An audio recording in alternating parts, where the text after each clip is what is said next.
Okay, before we do anything else, I want to have a look at some notation. So just how we write something. So remember when we were finding the slope, we wrote down slope, a formula for a slope. Slope is equal to change in y values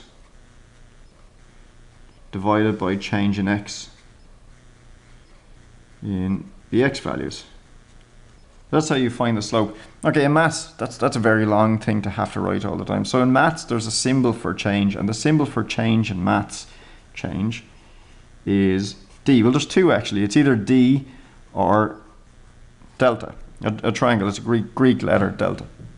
So we can, when we want to write change in y values, rather than having to write the English change in y values, we can use this notation. We can say change in y values is dy, that just means change in y values, divided by change in x values. So change in x values means dx. So we've got dy over dx. Alternatively, we can use the delta symbol and we can say delta y, and sometimes you'll see it written like that, over delta x. It just means the change in y's divided by the change in x's. So we're going to use this notation from now on.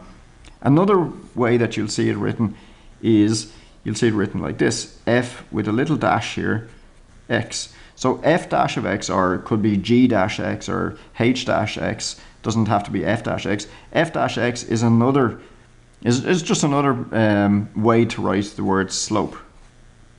So slope is the English word, f dash x is the mathematical notation for it. So we got dy over dx, delta y over delta x, or f dash x. They all just mean slope.